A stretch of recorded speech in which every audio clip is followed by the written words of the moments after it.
하나님 말씀은 사도행전 26장입니다. 베스도가 바울에게 이러한 말을 합니다. 내가 나를 권하여 그리스도인이 되게 하려는도다.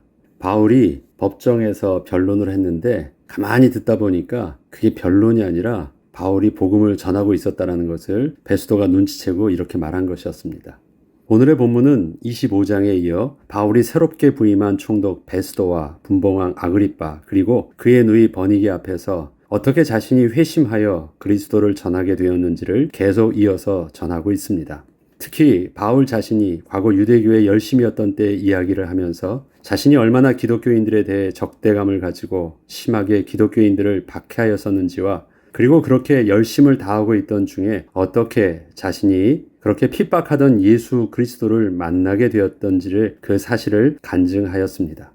바울의 인생에 있어서 다메섹 도상에서의 예수님과의 만남은 그의 삶의 목적을 또 그 방향성을 근본적으로 바꾸어 놓는 계기가 되었습니다.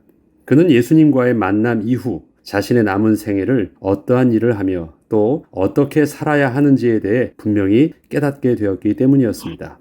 16절로 18절에 보면 일어나 너의 발로 서라. 내가 내게 나타난 것은 곧 내가 나를 본 일과 장차 내가 내게 나타날 일에 너로 종과 증인을 삼으려 함이니 이스라엘과 이방인들에게서 내가 너를 구원하여 그들에게 보내어 그 눈을 뜨게 하여 어둠에서 빛으로 사탄의 권세에서 하나님께로 돌아오게 하고 죄의 사함과 나를 믿어 거룩하게 된 무리 가운데서 기업을 얻게 하리라 하더이다.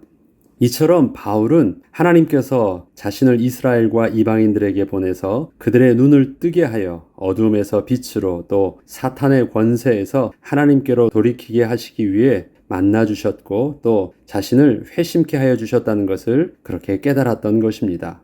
그리고 그는 남은 인생을 하나님께서 자신을 부르신 목적을 따라 22, 23절의 말씀처럼 선지자들과 모세가 장차 되어질 것이라고 이야기한 것, 즉 구약 성경에서 이야기하고 있는 예수 그리스도가 고난을 받으실 것과 죽은 자 가운데서 먼저 다시 살아나사 이스라엘과 이방인들에게 빛을 전하시리라 한 이것을 바울은 죽도록 충성하며 이루어 갔던 것입니다. 좀 더 22, 23절을 다시 한 번 더 읽어보면 하나님의 도우심을 받아 내가 오늘까지 서서 높고 낮은 사람 앞에서 증언하는 것은 선지자들과 모세가 반드시 되리라고 말한 것밖에 없으니 곧 그리스도가 고난을 받으실 것과 죽은 자 가운데서 먼저 다시 살아나사 이스라엘과 이방인들에게 빛을 전하시리라 함이니이다 하니라. 이러한 바울의 고백과 그 열심을 다 듣게 된 총독 베스도는 바울이 많은 학문을 공부하여서 미친 것 같다며 바울을 조롱하지만 바울은 이에 아랑곳하지 않고 담대히 예수 그리스도가 고난 당하신 것과 죽은 자 가운데서 부활하신 것에 대해 전하였습니다. 그리고 오히려 위축되기보다는 아그리빠 왕에게 자신이 전한 복음의 메시지에 대하여 믿음의 결단을 촉구하는 말을 담대하게 전하였습니다. 바울이 이르되 베스도 각하여 내가 미친 것이 아니요 참되고 온전한 말을 하나이다. 왕께서는 이 일을 아시기로 내가 왕께 담대히 말하노니 이 일에 하나도 아시지 못함이 없는 줄 믿나이다.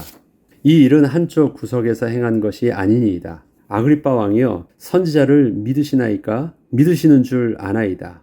아그리빠가 바울에게 이르되 내가 적은 말로 나를 권하여 그리스도인이 되게 하련도다. 여기서 적은 말이라는 것은 뭐냐면 짧은 시간에 딱 기회를 사서 얼른 나에게 전도를 하려고 하는도다 라고 말을 하는 것입니다.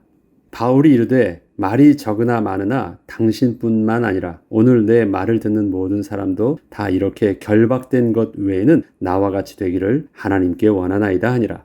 이와 같이 베스도가 하는 말처럼 바울은 겉으로는 법정에서 겸손하게 자신을 변론하는 듯 했지만 실상은 베스도와 법정에 있던 모든 사람들에게 분명한 예수 그리스도의 복음을 담대하게 전하고 예수 그리스도를 믿기를 촉구하는 전도를 하였던 것이었음을 볼 수 있습니다. 그리고 바울이 지금 고소를 당하여 피의자 신분으로 있었으면서도 로마 법정에서 자신을 변호하는 상황 자체를 복음 전도를 위한 아주 중요한 기회로 사용하고 있었던 것이었습니다. 결국 바울의 변명과 복음의 내용을 듣던 아그리빠 왕과 베스도 총독 그리고 버니게를 포함한 많은 사람들은 바울의 문제가 유대인들의 풍속과 종교의 문제일 뿐 로마의 법에 의해서 사형이나 결박당할 만한 행위를 한 사람은 아니라는 결론을 내렸습니다. 그리고 아그리빠 왕도 베스도 총독에게 만약 이 사람이 가이사에게 상소하지 않았으면 석방도 가능했을 것이라고 말하며 그 자리를 떠나게 되었습니다. 사실 저들은 바울이 왜 그렇게 미련하게 상소를 함으로 일을 어렵게 했는지 잘 몰랐습니다. 자신들의 눈에는 바울의 상소가 그저 아주 어리석게 보였던 것입니다. 그러나 바울은 지금 자신에게 주어진 상황을 로마에서도 복음을 전할 수 있는 중요한 기회로 보았기에 스스로 그렇게 묶임을 받고 또 로마로 향하게 된 것이었습니다. 이처럼 바울이 전하고자 했던 복음의 내용은 아주 명확했습니다. 그는 이스라엘과 이방인들에게 가서 복음을 전함으로 그 눈을 뜨게 하여 어둠에서 빛으로 또한 사탄의 권세에서 하나님께로 돌아오게 하고 죄 사함과 또 예수 그리스도를 믿어 거룩하게 된 무리 가운데서 기업을 얻게 하리라는 사명을 정확하게 알고 있었기에 선지자들과 모세가 반드시 되리라고 말했던 그 예언의 말씀, 생명의 복음 곧 그리스도가 고난을 받으실 것과 죽은 자 가운데서 먼저 다시 살아나사 이스라엘과 이방인들에게 빛을 전하시리라 했던 그 복음의 내용을 온전히 로마의 법정에서 담대하게 증거하였던 것입니다. 바울의 복음은 오늘날에도 우리가 붙잡아야 하는 아주 동일한 복음입니다. 참빛 되신 예수 그리스도를 증거함으로 본질상 진노의 자녀요 허물과 죄로 죽었던 자를 다시 하나님의 거룩한 백성으로 회복해 하는 사명을 우리도 바울처럼 감당하기 위해서 기도해야 되겠습니다. 하나님께서는 이 시대 하나님의 백성을 구원하시는 일에 또한 우리의 삶을 통하여 그렇게 이루어 가실 것입니다.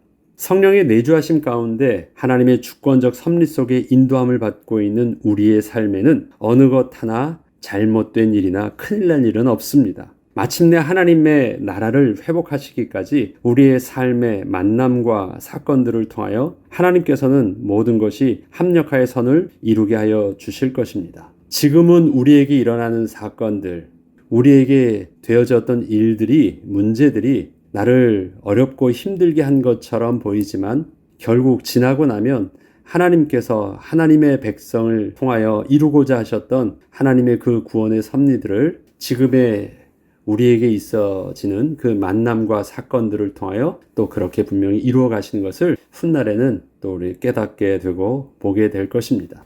하나님의 백성에게 잘못된 일들은 다시 말씀드리지만 없습니다. 하나님이 우리에게 주어진 이러한 삶의 모든 경험과 여정들을 통하여 하나님은 결코 손해봄 없이 당신의 영광을 이루시기에 부족함 없도록 우리를 오늘도 이끄시고 그렇게 사용해 주실 것입니다. 때문에 오늘도 우리는 하나님께서 우리의 삶을 통해서 함께 하시며 행하실 일들을 기대하며 오늘도 우리의 삶을 통하여 영광 받으실 주님을 찬양함으로 또 오늘 하루를 그렇게 잘 인도받길 주의 이름으로 축복합니다. 기도하겠습니다. 하나님 아버지 참 감사를 드립니다. 우리에게 주신 생명의 복음은 하나님께서 반드시 우리의 연약한 모습을 통해서라도 거룩하신 하나님의 영광을 드러내기에 부족함이 없도록 우리를 사용하여 주실 것입니다. 하나님께서 우리의 삶을 통해 행하실 그 일들을 오늘도 믿음으로 기대하며 성령의 인도받는 축복의 날 되기를 원합니다. 주께서 인도하여 주시고 오늘의 우리의 모든 삶 속에서도 하나님 나라와 생명의 복음이 증거되는 그 일들이 우리의 삶의 일상과 여정들을 통해서 오늘도 이루어지게 하여 주옵소서. 감사드리며 우리 주 예수 그리스도 이름으로 기도합니다. 아멘.